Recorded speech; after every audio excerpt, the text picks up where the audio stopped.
Começou o Campeonato Brasileiro, Fluminense estreando muito mal contra o Fortaleza, e a gente tem que falar aqui de Mano Menezes, um assunto inevitável, né? Inevitável. O Mano Menezes nunca foi o técnico que o torcedor do Fluminense quis, né? O Mano Menezes foi um técnico tolerado pela situação em que o Fluminense se encontrava. Ele sempre jogou de uma maneira que o torcedor do Fluminense não gosta. Na verdade, eu acho que o Mano Menezes joga de uma maneira que torcedor nenhum gosta de ver seu time jogando. É um cara que joga para construir resultado, e isso é importante, é o que o Fluminense estava precisando até então. Mas a maneira como ele faz isso, ela é extremamente irritante. Ela é irritante para o jogador, ela é irritante para o torcedor, ela é irritante para quem está assistindo. Mas o torcedor foi tolerando, porque assim, por mais que seja um técnico que não agrada, a situação era muito complicada e a gente viu, pelo menos ali, em algum momento, as coisas acontecendo e o Fluminense pouco a pouco saindo ali da zona de rebaixamento. Mas o Mano Menezes era um técnico tolerado pela torcida. O que parece que está acontecendo agora é que essa tolerância que o torcedor do Fluminense perdeu, que o torcedor do Fluminense, quando acabou o Campeonato Brasileiro, o torcedor já não queria essa renovação, e é muito claro esse desejo do torcedor, era muito claro. Essa mesma falta de tolerância, esse mesmo limite de tolerância, é o que acabou de chegar nos jogadores, e a gente vê claramente, claramente, que alguma coisa está muito errada. Eu não vou dizer aqui que o jogador está boicotando o Mano Menezes, né? Porque não tem como comprovar isso, eu não vou acusar ninguém de fazer isso. Mas a gente vê que em campo o ânimo, a vontade, a determinação dos jogadores parece não ser a mesma. E quando a gente vê os jogadores errando tanto como foi hoje, aí eu não estou falando aqui dos jogadores que costumam cometer uma série de erros aí, né? E aí não é uma crítica individual a nenhum dos jogadores, mas a gente costuma ver, por exemplo, o Serna cometendo erro e, né, é relativamente normal, tá? O Serna é um cara importante, mas que tem suas limitações técnicas. A gente vê o Guga cometer erros, que também para mim é outro cara bastante importante, mas que é limitado tecnicamente. Esses caras a gente vê errando sempre, e é normal, tá? Isso faz parte da trajetória deles aqui no Fluminense. Mas quando a gente vê o Thiago Silva errando como errou hoje, o John Arias errando como errou hoje, a gente percebe que tem alguma coisa estranha. E a gente vê também o comportamento do Mano Menezes, que parece que assim, nunca foi um comportamento muito bom, assim, em relação a grupo, tá? Em relação a grupo, ele nunca foi um cara que o jogador parece que tem uma proximidade como era com o Fernando Diniz. E aí eu acho que falar do Fernando Diniz nesse aspecto é um pouco injusto, porque o Fernando Diniz era o extremo disso, né? Mas assim, na minha visão, o relacionamento entre o elenco e o Mano Menezes é um relacionamento frio, né? E parece que isso vai cada vez piorando, e também está no seu limite. Para mim, hoje, o time não correu e se somou à quantidade de erros que o Mano Menezes cometeu, que também, diga-se de passagem, escalou o time de uma maneira estranha, tirou o Serna com 12 minutos, e tirou com 12 minutos, mas com 7 minutos o Lima já estava aquecendo. O Thiago Silva mudou de posição, mudou de lado ali 3, 4, 5 vezes durante o jogo. O Fluminense não conseguiu criar praticamente nada. Se não me engano, acertou um chute no gol, né? Teve domínio de bola, teve uma série de tentativas ali de finalização, todas travadas na entrada da área ali do Fortaleza, e acertou uma bola no gol. E foi isso, tá? E foi isso. O Fluminense hoje se resumiu a isso. E não é de hoje, né? O Fluminense se resumiu no último jogo contra o Flamengo a tentar não tomar mais um gol. E assim, tecnicamente a gente viu um abismo entre o Flamengo e o Fluminense, e aí não só entre elencos, mas também entre treinadores, um abismo técnico entre Felipe Luiz e Mano Menezes. E olha que eu sou um cara que não defende que o Felipe Luiz é um cara muito melhor do que o Mano Menezes. O Felipe Luiz é um cara que tem 6 meses que é técnico profissional, não sei nem exatamente quanto, tá? Essa informação aqui de 6 meses, para mim, é a percepção que eu tenho que ele tem como profissional, mas é algo muito próximo disso. E o Mano Menezes é um cara que foi campeão brasileiro, passou por seleção brasileira, é um cara que sabe o que está fazendo.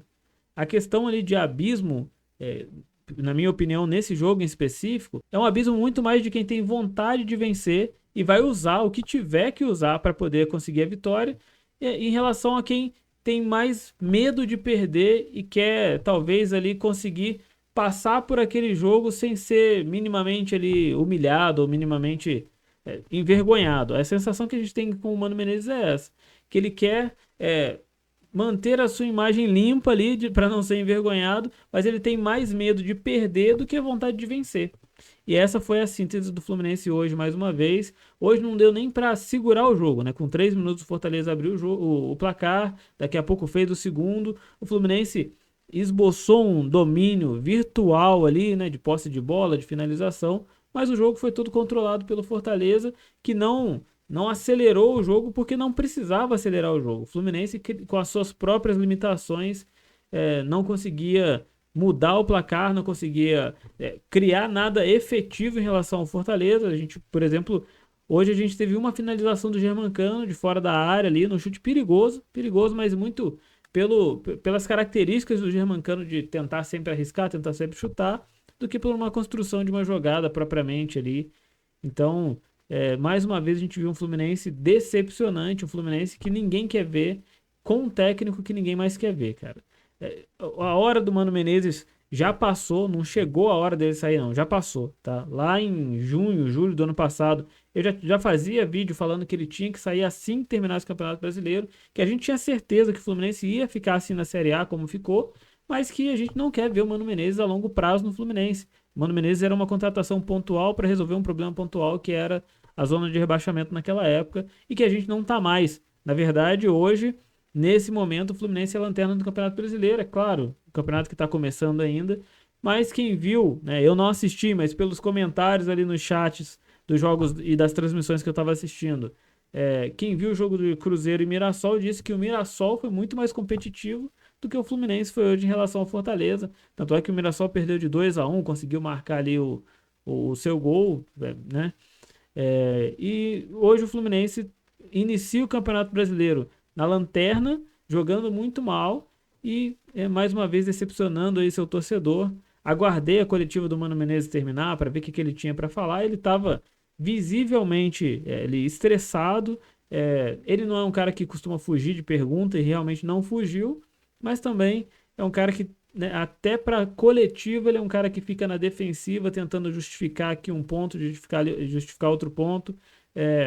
Falou ali que não faz diferença você ter 15 dias para treinar se você não tem ali seus principais jogadores, que isso também atrapalha, realmente atrapalha. Mas se você não está preparado para trabalhar com o que você tem, porque a gente sabe que futebol, o Fluminense não é o time mais rico do Campeonato Brasileiro, nenhum dos mais, está muito longe disso. Então não consegue construir um elenco que ele consiga rodar assim e ter tantas opções de substituição.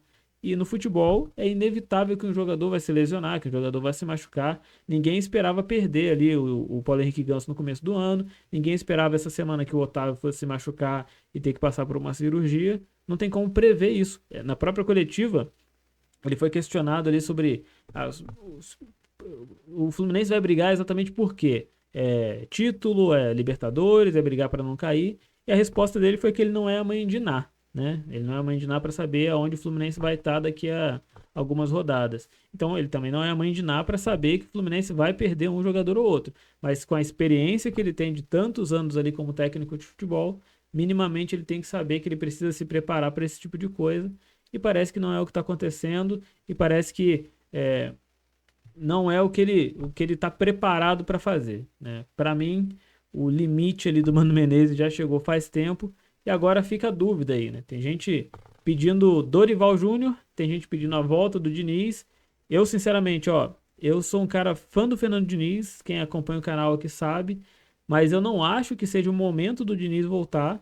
Eu acho que, principalmente no momento complicado que a gente tá, a gente sabe que o trabalho do Diniz é um trabalho que demora a amadurecer, demora a vingar, demora a dar resultado. O Diniz já saiu muito mal do Fluminense, aí ele vai ter ali se ele viesse, né? Ele teria uma sequência de 3, 4 jogos ele sem vencer, já vai ter pelo menos 50% da torcida do Fluminense pedindo a cabeça do Diniz de novo. Então, trazer o Diniz num momento complicado, sabendo que ele não vai ter tempo para trabalhar, o Fluminense tem uma sequência aí de jogos alucinante aí no próximo mês. Trazer o Diniz com as características que o Diniz tem, com pouco tempo que ele teria para trabalhar, para mim não faz sentido nenhum. E Dorival, sinceramente, o Dorival, ele, né, para mim, ele é muito parecido com o Mano Menezes, ele é muito parecido com o Tite. Ele fez um bom trabalho no Flamengo, sim. Ele fez um bom trabalho no São Paulo, sim. Mas eu acho que ele não tem capacidade para fazer esse Fluminense jogar. E para fazer esse Fluminense jogar, a gente teria que trazer um técnico muito bom, porque, sinceramente, eu sei que tem gente que acha que o elenco do Fluminense não é muito ruim. Eu, sinceramente, acho que o elenco do Fluminense está muito abaixo e a gente vai precisar de um trabalho muito bem feito se a gente quiser buscar alguma coisa esse ano, seja Sul-Americana, seja aí o Campeonato Brasileiro, Copa do Brasil. Campeonato Brasileiro, sinceramente, eu descarto possibilidade. Copa do Brasil também eu acho que é muito difícil. Eu acho que talvez uma Sul-Americana ali, se a gente não jogar contra alguém que realmente está com vontade de vencer, porque tecnicamente a gente sabe que o Fluminense, apesar de não ter um grande time, um grande elenco no momento, ele vai enfrentar times muito ruins ali. A Sul-Americana é um campeonato tecnicamente fraco, mas pode ser que o Fluminense esbarre com alguém ali que está com vontade de vencer e o Fluminense mais uma vez seja eliminado ali e não consiga prosseguir. A situação é complicadíssima. Eu acho que esses dois nomes não são nomes assim para se colocar na mesa no momento. E eu acho que, por mais que não seja para mim o técnico ideal, apesar de ter feito história aqui no Fluminense, esse talvez seria o momento de trazer aí de novo o Renato Gaúcho. É um cara bom de elenco, é um cara bom de grupo, é um cara que gosta de vencer e que sabe vencer. Tecnicamente, muita gente critica ele, acha que ele é um cara muito mais. Um cara boleiro ali, digamos assim, não é um cara muito técnico, não é um cara muito estudioso, mas eu acho que seria o momento para trazer o Renato Gaúcho. Deixa aqui no chat o que você acha, o que você pensa a respeito. Fala aí se você é a favor da permanência do Mano, é a favor da saída do Mano. Se não é inscrito, se inscreve no canal, deixa seu like, deixa seu comentário. Fiquei um tempo sem postar aqui no canal, mas agora com o retorno do Campeonato Brasileiro, vai ter vídeo todo dia de novo. Então se inscreve, acompanha aqui comigo. E se você assistiu esse vídeo aqui até o final, muito obrigado e até a próxima.